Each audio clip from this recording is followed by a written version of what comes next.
Welcome to Successful Networking, building online and offline relationships. We're your planning partners.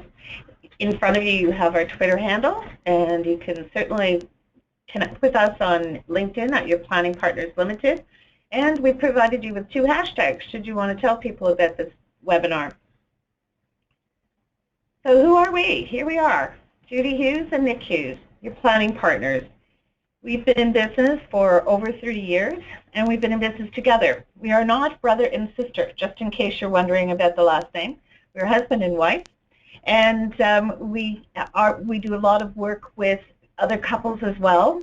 Excuse me. All of our clients are small business owners who are looking to grow their business and create exceptional businesses that will provide them with a good income and allow them to have a life. Most importantly, our claim to fame is that we help people create a business that is more than only a job. We help them get clarity and stay focused and take action on moving forward. My role within the organization, within your planning partners, is all of the things around biz dev, all of the business development activities, planning and strategy. That includes the work we do with our clients and within our own company. Nick is here with me today. He's doing a number of different things. He's going to be the technician, as well as he's going to field questions, and he's going to add his take on some of the networking things we're going to talk about, some of the networking initiatives we're going to talk about. Good morning, everyone. Judy is running with most of this webinar, so I'm sitting in the control room watching out for your questions, and I will be passing them on to Judy as they come in and interjecting where appropriate. So have a wonderful webinar. Okay, so here we go. Successful networking, building online and offline relationships. That's what we're going to talk about today. And here's the agenda for the morning. In the next 45 minutes, we're going to help you identify the best networking platforms for you. We're going to help you leverage traditional, put that in quotes, and digital networking for greater results. We're going to talk about ways to build trust and credibility within your community, which is really a key to long-term relationships.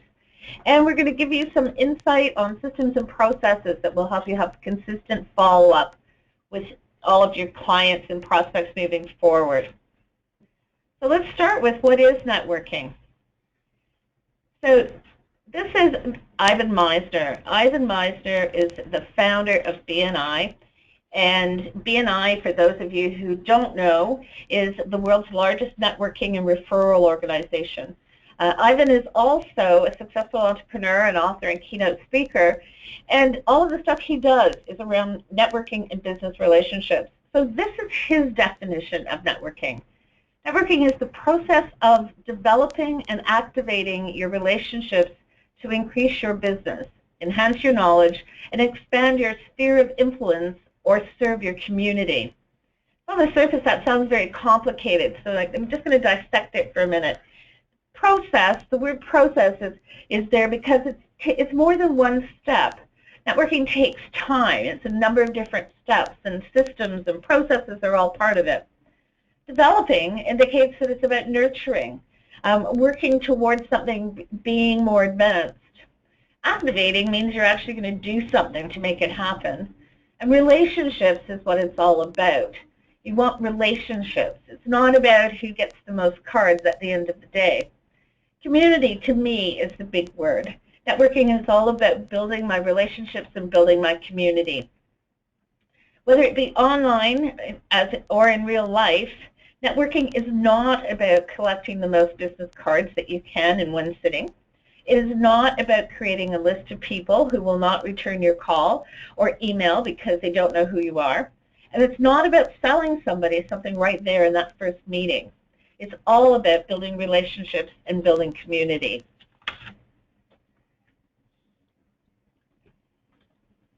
So networking as a strategy for business growth. Why do I so strongly believe that networking is the key to business growth? Well, here are some of the reasons that not only I believe, but a lot of successful entrepreneurs refer back to time and time again. One is networking helps you stay on top of your game. So what does that mean?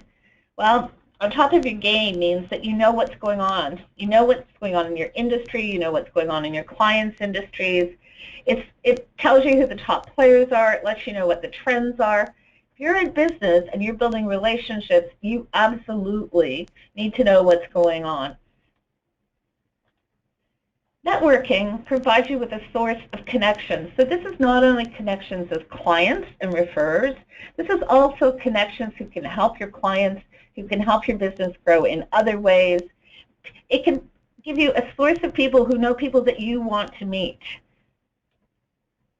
It's a way of allowing you to mix with like-minded, successful people. It's a great opportunity to learn. Ask people who've been there and done that for input and advice, and I know that they'll give you good insight. This could save you from making incredible mistakes going forward.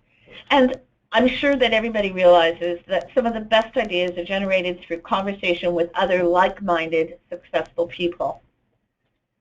Networking allows you to be seen. You need to keep your profile up. You need to be in front of people. Sitting behind your desk is not going to put you in front of the people that you want to help grow your business.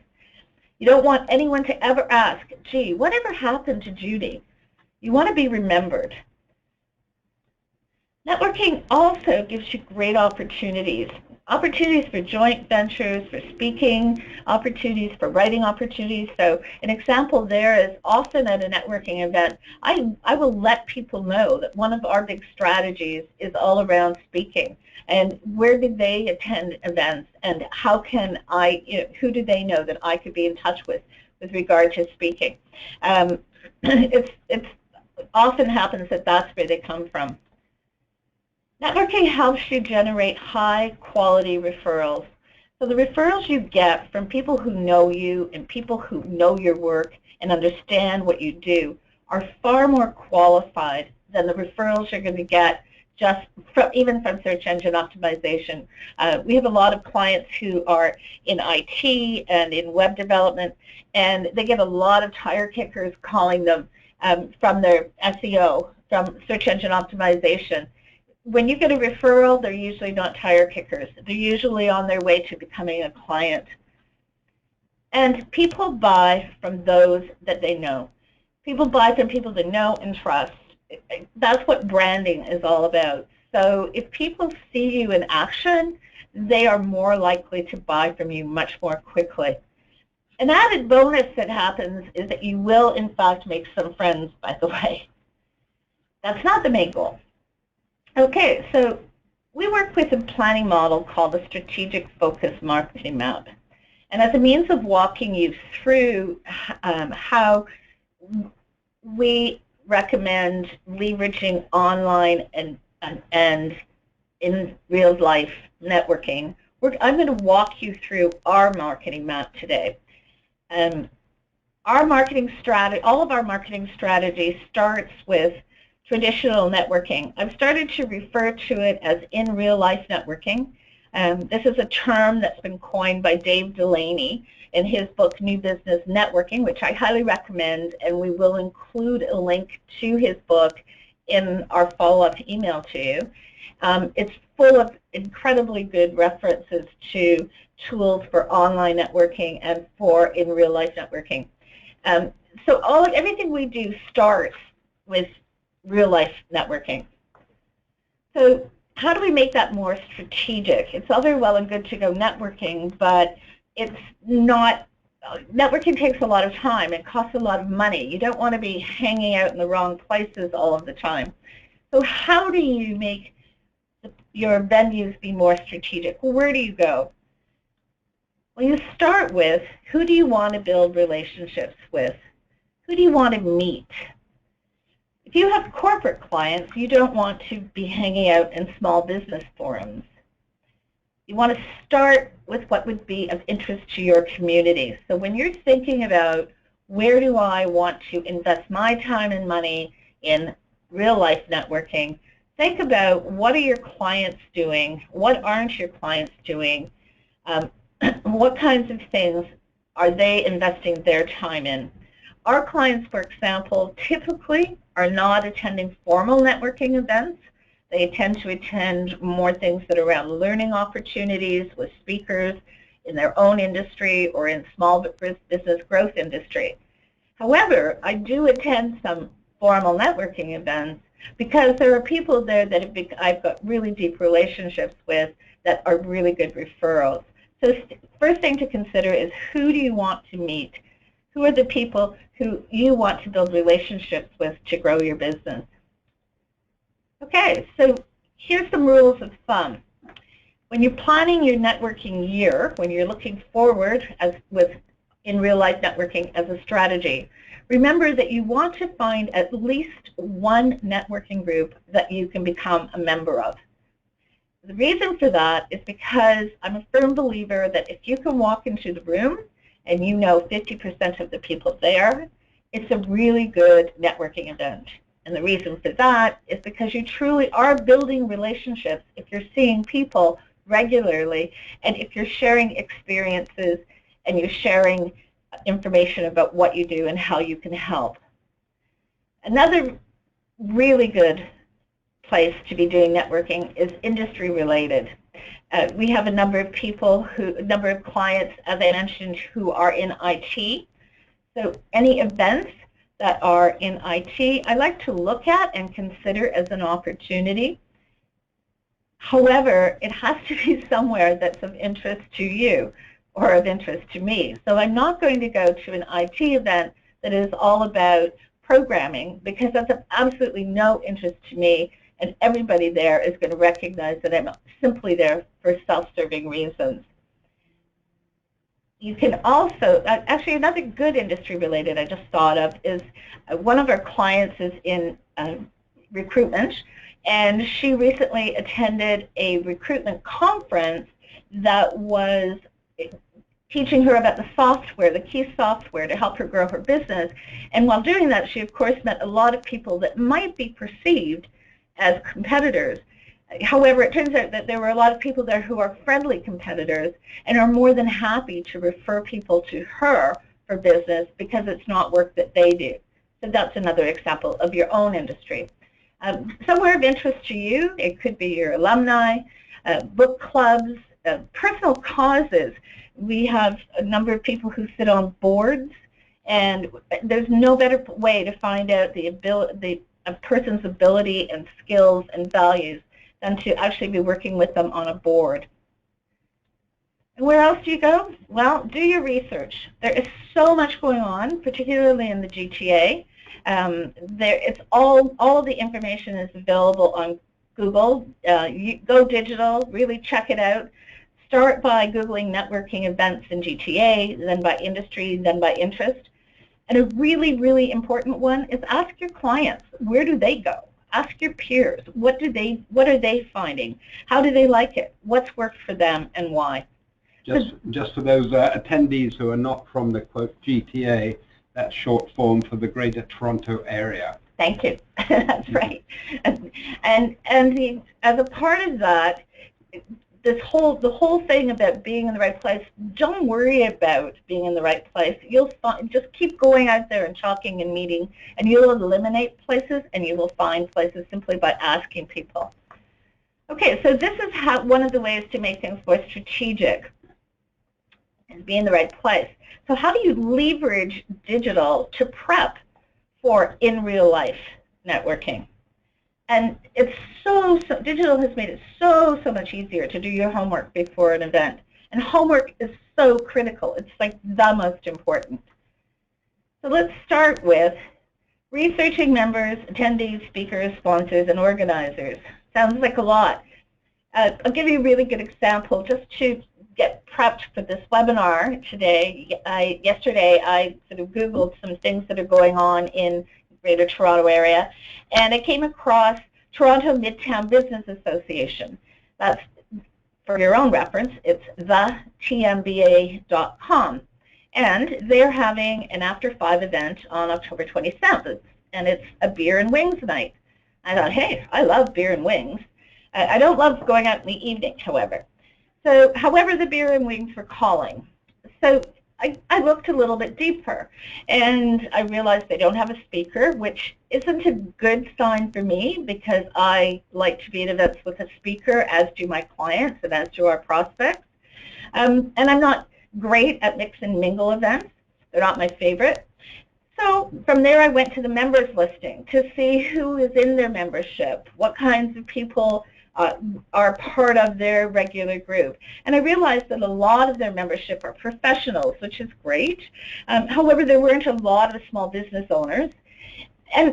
But the really neat thing was that I do know 4 of the members from other networking events and from our own community that we're already part of. So now I had a decision to make. Do I want to attend this event? Do I want to invest an evening on beer and wings and mixing and mingling?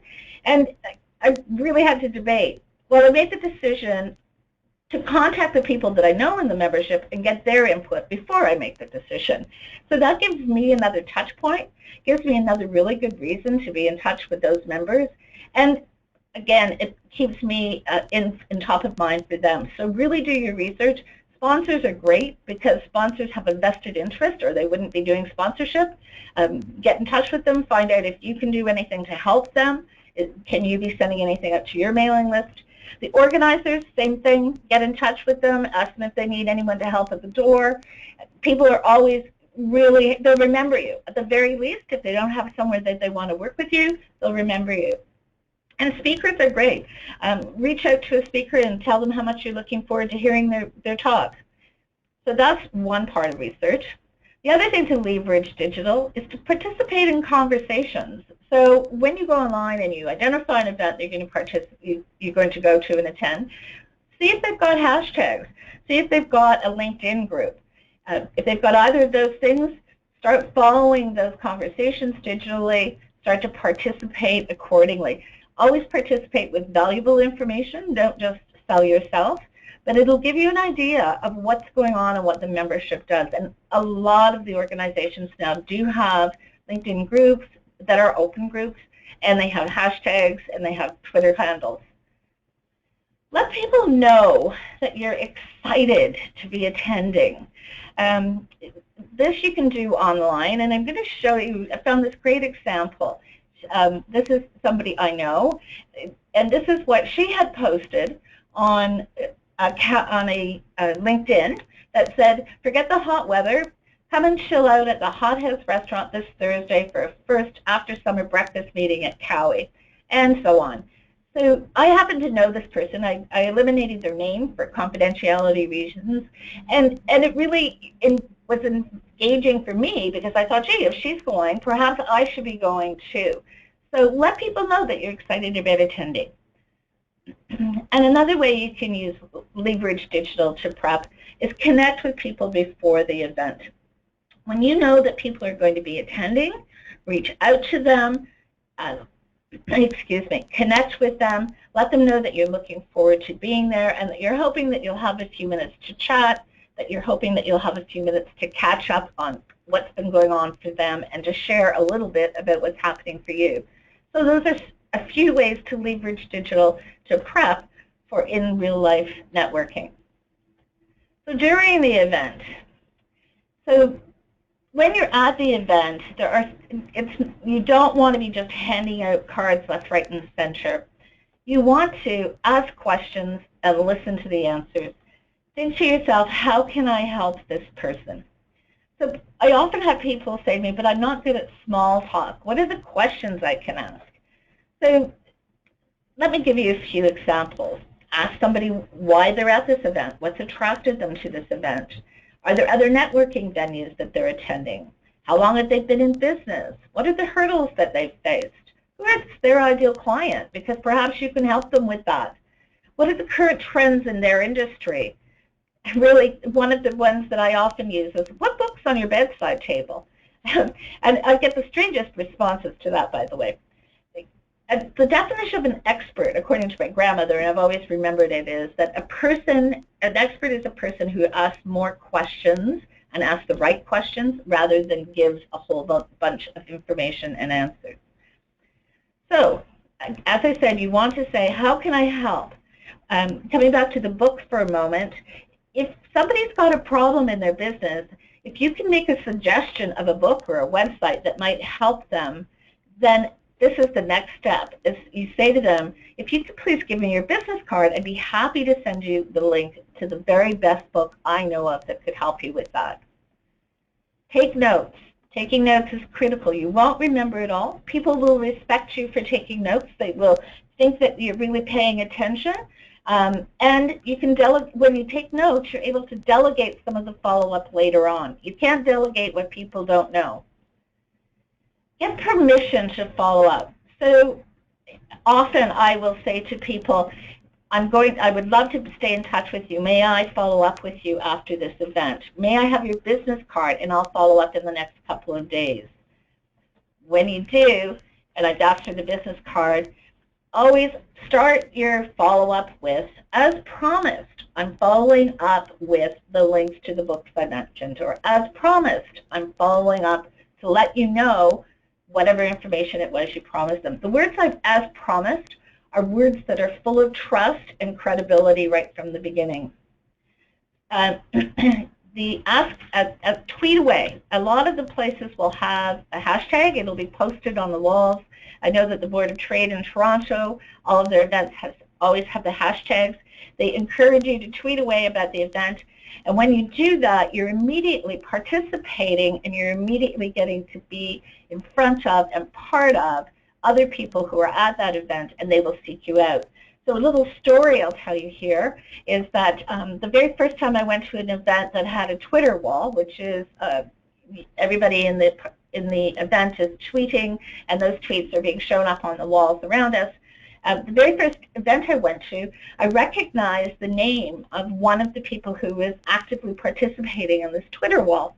And the name was somebody who I had wanted to meet for a really long time because a number of people had indicated that I should meet him.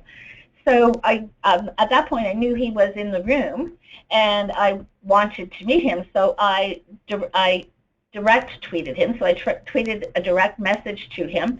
And a couple seconds later, he tapped me on the shoulder and introduced himself. He was sitting right behind me in the event. So tweet away when you're anywhere where the Twitter is available. So your fortunes in the follow-up. I'm doing a whole webinar on that on October 27th. We'll send you some information about that. I'm doing it for the Company of Women. So now you've attended this event. I'm going to tell you right up front, if you're not going to bother to follow up, don't bother going to the event, because building relationships is about following up. Building relationships is so much richer and easier now that we can leverage digital and social marketing. And let me walk you through how you can quickly build and include people in your community. So the first thing is an email follow-up. Do it within a comfortable timeline. I don't believe you have to do it within 24 hours. You do need to schedule time after the event for follow-up. If you've attended a 2-hour event, I recommend an hour for follow-up within the next couple of days. Always mention in the email that when I met you earlier this week or when we met last week, make some statement of recognition. When you do that email follow-up, remember you don't need to meet with everybody. Be selective about your meetings. You only have so much time, and there are some people who have more time than you do. The way to be selective is to really sit back and say, is this person someone I have something to share with? Is this person someone that I want to know more about their business?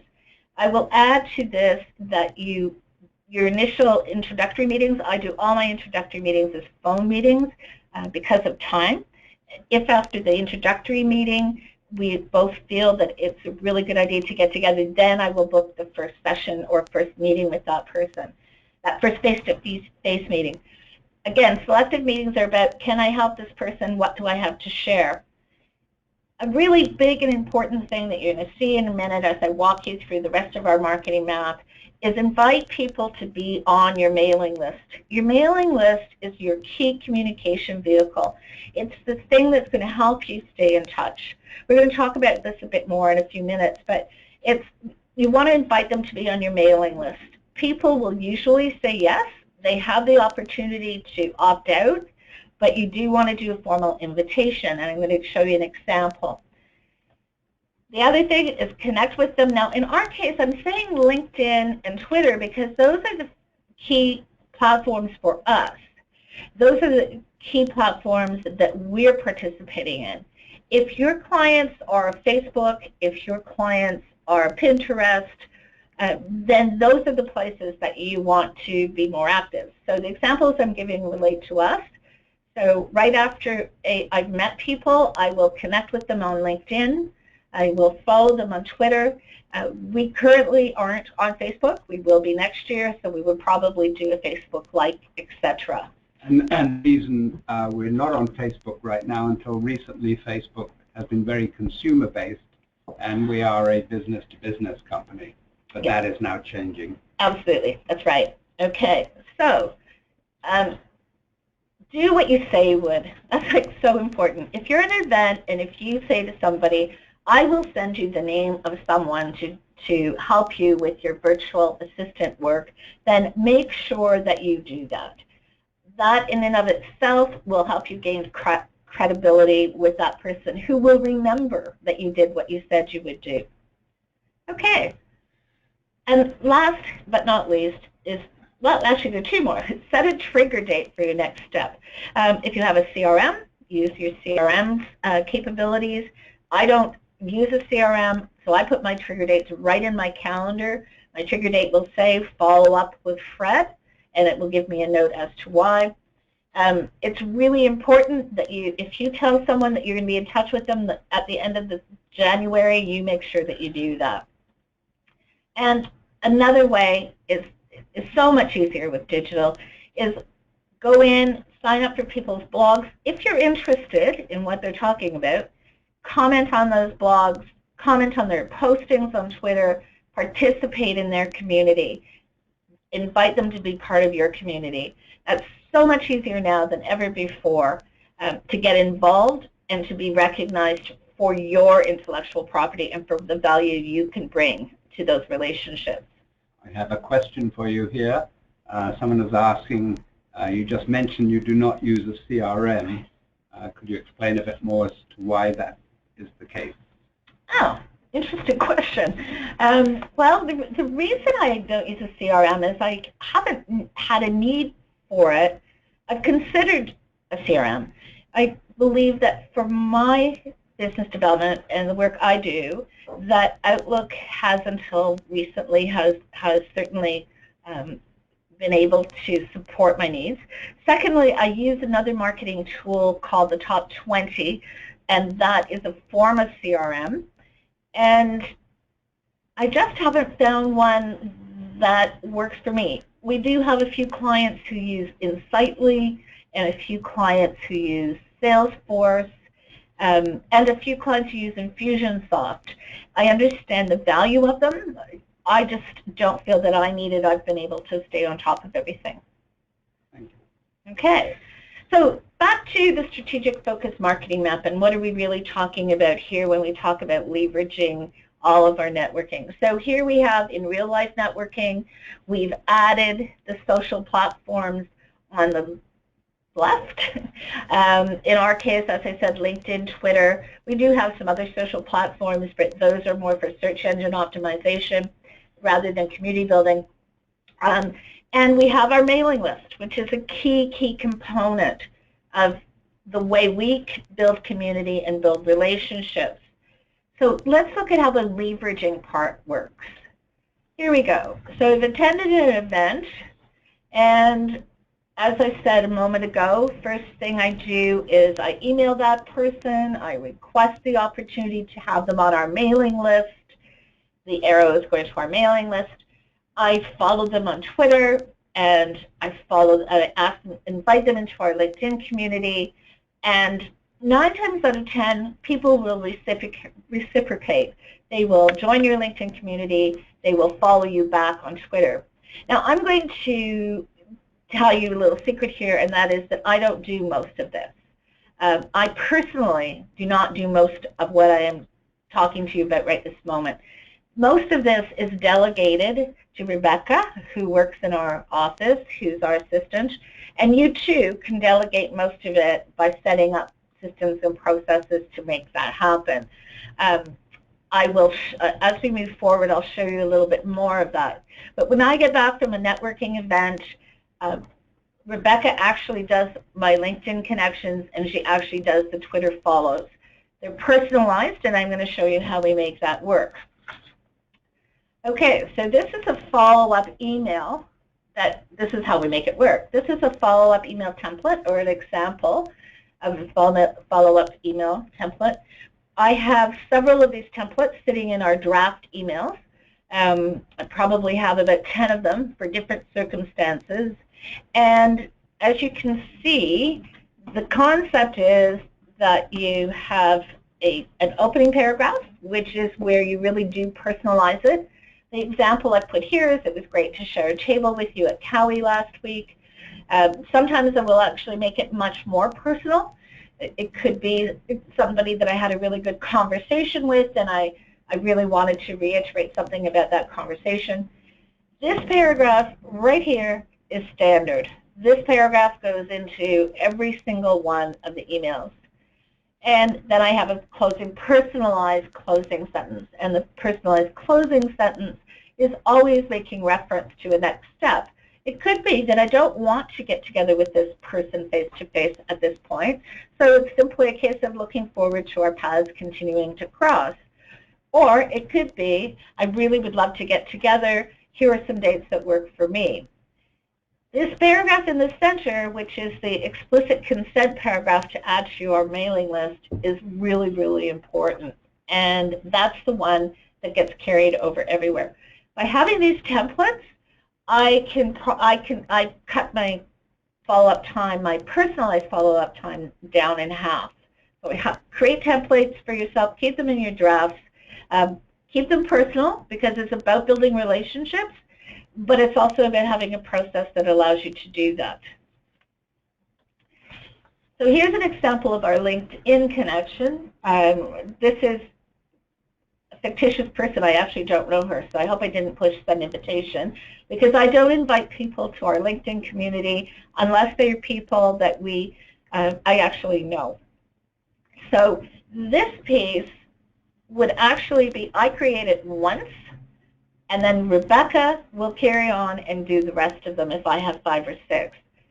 So it doesn't take very long. Even if I do it myself, it doesn't take very long because it's templated. Parts of it are templated.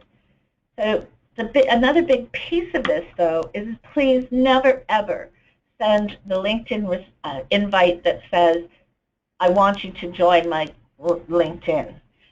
That is so impersonal, and it is definitely not going to build you any relationships. Doing this little paragraph here didn't take me more than 2 minutes. And it just says to somebody, I really did enjoy our conversation. I really do want you to be part of my LinkedIn community. Now, when they're part of your LinkedIn community, don't forget they're going to start to get all of your postings, and I'm going to show you how that works. So here we go. So they're part of we now have these people from In Real Life Networking are now part of my LinkedIn and Twitter community. They're on our mailing list. And these are the other key pieces of our strategy. We have a regular monthly newsletter that goes out to people, that takes them to our blog, tells them about any events we have coming up, and has really, really valuable information. It's always totally relevant to small business owners who are growing their business. That's key. We have blog posts twice a month. Those blog posts, excuse me, are not all written by me or Nick. Nick and I write the majority of the blogs. We also have a writer who we work with who interviews us, and she does some of the writing, and we repurpose a lot of our blogs. So that's another piece. So we'll go back to blogs from a couple of years ago. We'll read them through, we'll update them, put in new information, make sure that they're relevant and current, because content does take time. And then we have a website that is full of free value. And every month we upload and put something new on that website that is relevant to small business owners. So I'm telling you this because these are the pieces of value that we bring to our community. These are the reasons that people are going to remember us, and this is where our trust and credibility comes from. However, it's all useless. These 3 pieces that we spend so much time on are all useless if we're not sharing them with people and if we're not doing something to let people know about them. So how do we do that? Here we go. these arrows make it look very confusing, but trust me, it isn't. When we post a blog, let's use that as the example. When we post a blog, so Nick or I have written the blog, Rebecca posts it, and when she posts it, she also publishes it on LinkedIn. And that publication, that notification of being published gets sent out to our community. She also does, over the month, will do 9 separate tweets of that blog. So that blog will have pieces of it pulled out and tweeted 9 separate times through the month. So now we're letting people, our community, people who we have met in real life, I spelled that wrong, in real life, we're letting them know that what we're doing, and we're giving them information that's of value to them on an ongoing basis. When we upload things onto the website, the same thing. Okay, so what about the rest of our marketing initiatives? Let me introduce those. So we have webinars, like the webinar we're doing today. We have articles that we do for other publications. Those other publications are, for instance, the Canadian Florist, which there's a lot of small business owners, successful small business owners in the florist industry, and we do speaking to groups who are relevant groups. How do we bring those into play? The same way.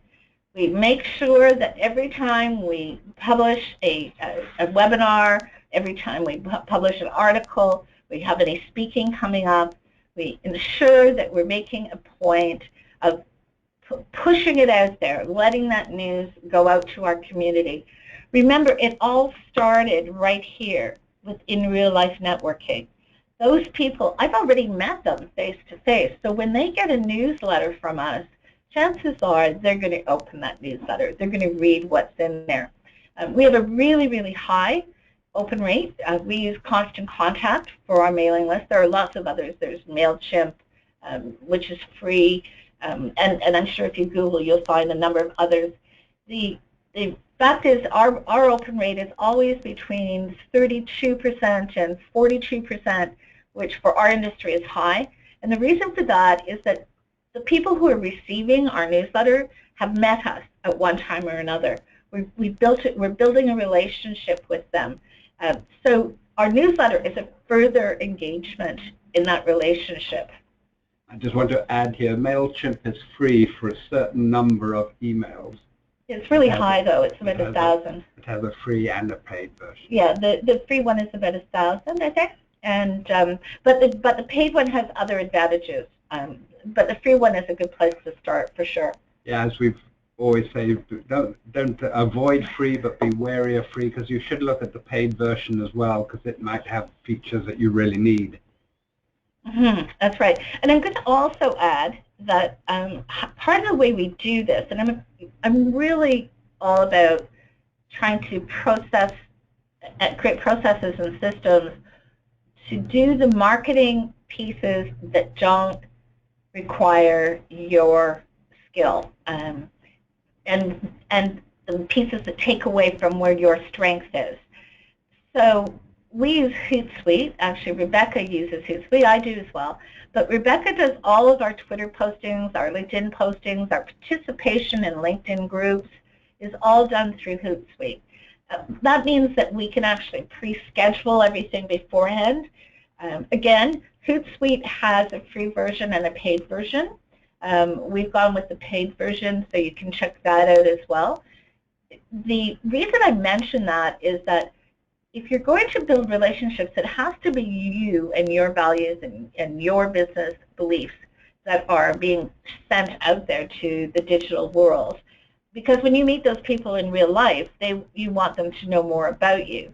So Hootsuite allows that to happen because you can take an hour at the beginning of a week and you can do all of those postings, and then you have consistently got information and value going out to your community. So again, this looks complicated, but it isn't as complicated. What it is actually about leveraging every single piece that we have in our marketing strategy, in our marketing plan, is leveraged to something else. And a good point, a good example here is if you end up building your marketing map like this and you suddenly have a bubble that has no arrows going anywhere, then the chances are you shouldn't be doing that strategy. That's absolutely true. Now, we have down here one-on-one meetings. The thing with, the reason I put that there, and it isn't connected to anything, is that any single one of these marketing bubbles could, in fact, encourage people to a one-on-one meeting with you, at which point those people are now part of your buy-in funnel. For me, that's my top 20. That's the tool that I use to manage my buy-in funnel. So on all of these pieces will have a call to action, letting people know that the next step in working with you is a discovery meeting, or the next step in working with you is getting together for a coffee. That's obviously the intention, is to have people move into your buy-in funnel. However, the reality is that each of these pieces is how you're building the relationship. By doing it this way, it takes 7 to 12 times, they say, to move somebody into your buy-in funnel. And doing it this way, you're shortening that timeline, and you're deepening the opportunity to prove that you know what you're talking about and that you can do the job to help them. Okay, so let's talk a little bit more about process, because process is a really key part of networking, as Ivan said right in the beginning. Number one is schedule time for prep and follow-up. Now, the processes I'm introducing right here relate to both online, digital stuff, and to in real time, in real life. So schedule time for prep and follow-up. As I said, if you go to a 2-hour event, plan an hour afterwards for follow-up. In the beginning, you should be planning an hour for prep as well. I still prep for my regular monthly meetings at the Canadian Association of Women Executives, and I will continue to, I'm sure, for the rest of my working career. So schedule that time in your day timer. Otherwise, you're only going to go to a networking event, make a few friends, and not actually building your business and building relationships. Personalize your templates. So use templates. I'm all for that. However, I'm also really, really an advocate of personalize them so that you can build that relationship, so that people actually get to know who you are and what you're about. Introductory phone meetings, as I mentioned, I personally do not do coffee meetings. A 1-hour coffee meeting will take me 3 hours by the time I get there and get back. So introductory phone meetings, most people are just fine with that.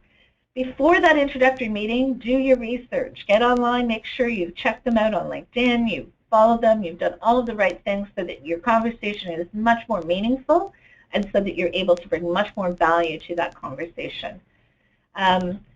If I am going to have a meeting with somebody, which I don't mean it to sound like it's such a big deal, but meeting with somebody, I'm very respectful of other people's time as well, and to ask somebody to meet with me for a couple of hours or for, is really a big request. So I try and identify strategic times, both for myself and for them. So for me, strategic times are breakfast meetings or lunch meetings or meetings at the end of the day, not late, usually around 3:30 or 4. And locations, I try to accommodate the client, but I also make sure that I'm accommodating my schedule as well. So keep in mind, you want to be strategic both with the times and locations. Set trigger dates and schedule follow-ups. Those are so important. That's such a key piece for everything. I never, however, say to someone, I'll contact you on Wednesday, because if I don't, I've let them down. I will say, I'll contact you next week. So schedule the trigger dates and schedule your follow-ups. You just use your calendar, use your CRM. You only share relevant information. If somebody doesn't need or require the information you have, then really don't bore them. Only share relevant information with people. Don't ask people to be on your mailing list if the things that you send out are going to be totally irrelevant to them. You want people to remember who you are, You want people to be able to speak your name and refer you and or come to work with you one day. Be consistent. That is so important. Don't start something, do it for 3 months or do it for 3 weeks and then stop. If you're going to do a monthly newsletter, make it monthly. If you're going to do blogs twice a month, do it twice a month. If you want to do blogs once a month, just make sure you do them when you say. And be consistent in your communication of that information to the recipients. And do what you promise. That is such a big thing. I can't imagine, I can't tell you how many times somebody has said to me, well, I'll send you the name of the person who I think would help you with your accounting. And I never hear from that person again. I'm not going to trust that person. Okay, so here's a sample checklist. I just wanted to show you this because checklists are a really important part of processes. And this is about the blog posting.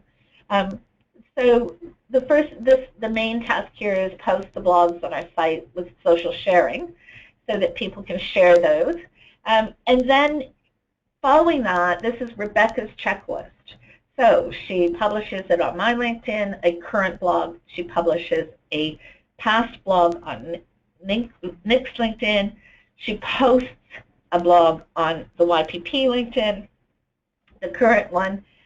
She then schedules 9 tweets for each of those postings, so that those 9 tweets will be over the month. And then she schedules a posting on LinkedIn groups. So we have a number of LinkedIn groups, and I'll say something about this that's really important, is if you belong to a membership, the Board of Trade, I'm a member of the Board of Trade. I'm also on the Board of Trade group, LinkedIn group. And I post on that group regularly, and I comment on other people's posts regularly.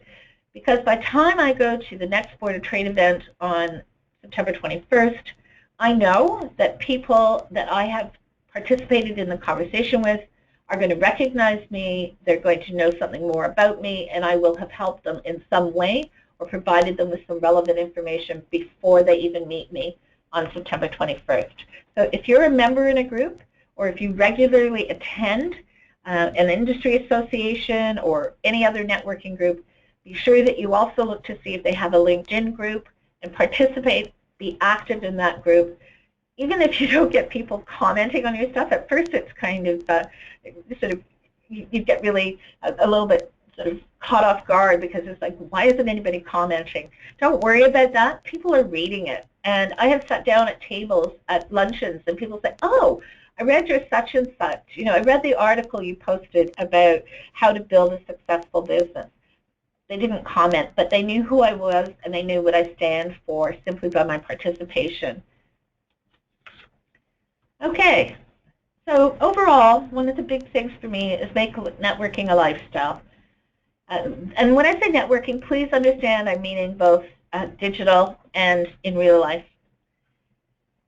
So what I mean by that is the intention, the process, and actions that support building and serving your business community need to be part of how you think and how you deliver your business.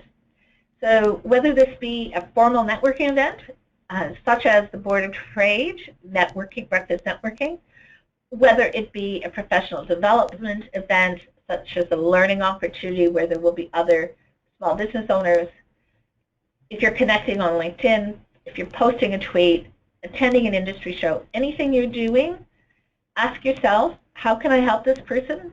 Is this information relevant to this person? Is it going to help me gain trust and credibility within my community and build relationships? So the intention, process, and actions that support building and serving your business community need to be part of how you think and deliver your business all the time. Relationships are what make it work. In closing, you must build relationships in order to build your business. And networking is an investment in your business. It takes time, and when done correctly, it can yield great results for years to come. That's a quote by Diane Helbig, and it really, really makes sense. The reason the word working is part of networking is because it is work. It does take time. However, when it is done correctly, many, many parts of your business will grow and will become stronger. Do you have anything to add? No. Okay. No. All right. So there's Diane Helbig. Okay. So what are the next steps? So we're going to send out an evaluation form. I'd love it, please, if you could take the time to, it'll only take a couple of minutes to complete the evaluation form for us. It helps us know how to continue to improve. We are also going to send you a code, a special code to go online, and our gift to you is our delegation handbook. This code will let you download that handbook for free. And part of success in networking, don't forget, is delegating pieces of it. Additionally, we're going to send you networking guidelines, which is a one-pager on traditional or in real life networking, and some guidelines to follow and put in place. And we're going to send you a resource list. The two books that really stand out for me about networking will be on that list. One of them is Never Eat Alone, and the other is New Business Networking by Dave Delaney. I invite you and encourage you, please follow us on Twitter at YPPLTD. We will follow you back, I promise. And if you aren't already, please join our mailing list at yourplanningpartners.com. There's opportunity to join our mailing list all over the website. Rebecca's made sure of that. We will send you out regular mailings of information that I promise will only be relevant to you. So I thank you, and I look forward to seeing you or having you participate in our next webinar on October 21st, which is Customer Service, Shining Your Diamonds. We will include that information for you. And I will be doing a webinar on October 27th for the company of women called Fortunes in the Follow-Up. So that information will all be in the email, and we look forward to hearing from you and having you be part of our community.